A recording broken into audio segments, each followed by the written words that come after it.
의뢰인의 행복만 생각합니다. 법률 문제로 고민에 빠지신 분들에게 정확한 정보를 제공하여 현명한 선택을 하도록 도와드리는 소송 가이드입니다. 진정서와 고소장은 수사기관을 통해 접수할 수 있지만 이 둘의 명확한 차이점을 알아두는 것이 좋습니다. 고소장을 잘못 접수할 경우 무고죄나 모욕죄에 해당될 수 있기에 확실하고 명확한 증거를 가지고 있어야 하며, 증거가 부족할 경우 진정서를 제출하는 것이 좋습니다. 이 둘의 법적인 효력은 비슷하며 처리 기간은 보통 1개월부터 3개월까지 연장될 수 있습니다. 이제 진정서와 고소장 차이에 대해 정리해 보도록 하겠습니다. 진정서란 의혹이나 부당한 처분에 대해 진술하고 그 시정을 요구하는 문서입니다. 진정서는 누구나 작성할 수 있으며 작성 방법은 정해져 있지 않은데요. 다만 진정서에는 진정인의 인적사항, 의혹이나 부당한 처분에 대한 내용, 그 시정을 요구하는 내용 등이 포함되어야 합니다. 진정서는 직접 제출하거나 우편 등을 활용하기도 합니다. 하지만 의혹이나 부당한 처분에 대한 내용은 구체적으로 기재되어야 하는데요. 그 시정을 요구하는 내용은 명확하게 기재되어야 합니다. 고소장은 수사기관에 고소를 하기 위하여 작성 및 제출하는 서류입니다. 고소장은 수사기관에 제출하는 것이며 상대방에게는 출석 요구서가 날라오게 됩니다. 또한 고소장은 민사용이 아니라 형사용이라고 보면 됩니다. 범죄 사실에 대한 육하원칙을 채운 기록 자체가 고소장에 들어있어야 하는 것이 원칙이지만 범죄 사실이 너무 많아서 고소장에 육하원칙을 맞춰 기록하기가 곤란한 경우도 있을 것입니다. 그 모든 범죄 사실들을 일목요연하게 정리한 범죄일람표를 작성하여 별첨하면 됩니다. 고소장을 접수하러 경찰서를 방문하게 되면 가끔 진정서를 작성하라고 안내받는 경우가 있습니다. 분명 고소장을 접수하러 갔기에 진정서 말고 고소장을 쓰겠다고 하면 진정서와 고소장은 비슷하며 상대방의 인적사항을 모르면 진정서로 작성해야 하고 인적사항을 특정할 수 있을 경우 고소장으로 제출한다고 합니다. 진정서와 고소장의 차이를 알아야지만 원하는 상황을 주도할 수 있기에 숙지해두는 것이 좋습니다. 피해자가 된 것도 슬픈 일인데 신고도 제대로 이루어지지 않아 불상사가 발생하지 않도록 주의하시기 바랍니다. 진정서와 고소장은 모두 범죄의 피해자가 수사기관에 범죄 사실을 신고하는 문서이기는 합니다.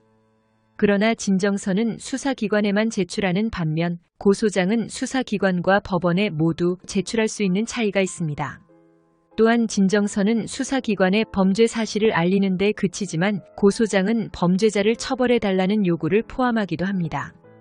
진정서는 범죄의 피해자가 수사기관에 범죄 사실을 신고하는 보편적인 방법이긴 합니다. 그러나 진정서는 수사기관이 범죄 사실을 수사할 의무가 없기 때문에 범죄자가 처벌받지 않을 수도 있는 점을 유의해야 합니다. 반면 고소장은 수사기관이 범죄 사실을 수사하고 범죄자를 처벌해야 할 의무가 있습니다. 따라서 범죄의 피해자가 범죄자를 처벌하고 싶다면 고소장을 제출하는 것이 도움이 됩니다. 진정서와 고소장은 모두 범죄의 피해자가 수사기관에 범죄 사실을 신고하는 문서이지만 그 차이점에 맞게 활용해야 할 것입니다. 진정서는 입건 여부를 결정하는 과정을 거치게 되며 경찰 및 형사 판단에 따라 수사가 필요하다고 생각되면 입건이 이루어집니다. 이후 수사가 진행되는 것입니다. 반대로 고소장은 고소 사건이 접수될 경우 바로 형사 사건으로 진행됩니다. 하지만 고소장보다 진정서를 제출하는 이유는 고소 및 고발에 대한 내용 증명이 되지 않을 경우 역으로 고소를 당할 수도 있는 상황이 발생하기 때문입니다. 위험을 최소화하기 위해 진정서를 통해 수사기관이 수사 여부를 결정하도록 하는 것입니다. 진정서의 제출은 반드시 처벌만을 목적으로 두지 않는다는 의미가 담겨 있습니다. 따라서 희망하는 사항이 해결되거나 합의가 이루어진다면 사건은 종결됩니다. 다만 형사처벌이 필요한 부분은 별개로 적용되니 참고하시기 바랍니다. 일반적으로 진정서는 소액 사기를 당하거나 합의를 해야 하는 상황에서 제출하게 됩니다. 진정서와 고소장은 둘 다 범죄와 연관이 있긴 합니다.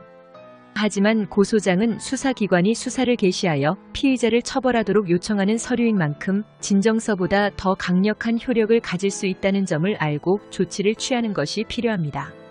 즉 수사기관에 범죄 사실을 신고하고 피의자를 처벌하고 하는 경우에는 고소장을 제출하는 것이 바람직합니다.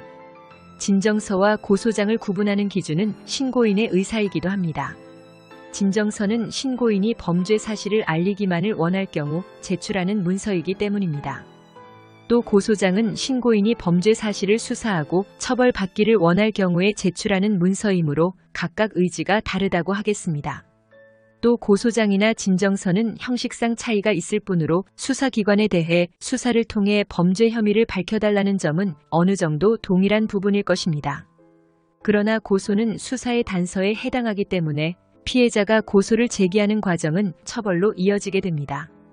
요약하자면 고소는 수사의 단서에 해당하기 때문에 피해자가 고소를 제기하면 수사기관은 반드시 형식상 입건 절차를 거쳐 수사에 돌입하게 되며 반드시 고소 사실에 대한 처분을 내려야 합니다.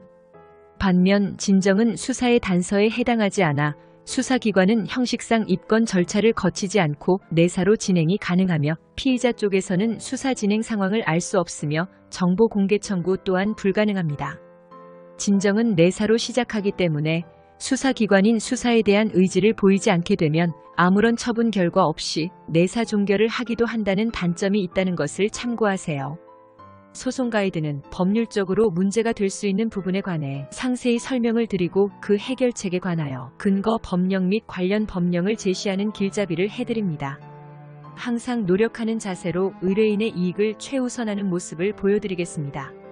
소송에 대한 자세한 상담을 원하신다면 변호사 상담 신청을 누르시고 더 많은 정보를 보고 싶으시다면 소송 가이드 카페를 방문하시면 됩니다. 내용이 마음에 드셨다면 구독과 좋아요, 알림 설정 부탁드립니다. 더 좋은 내용으로 찾아오겠습니다. 꼭 승소할게요.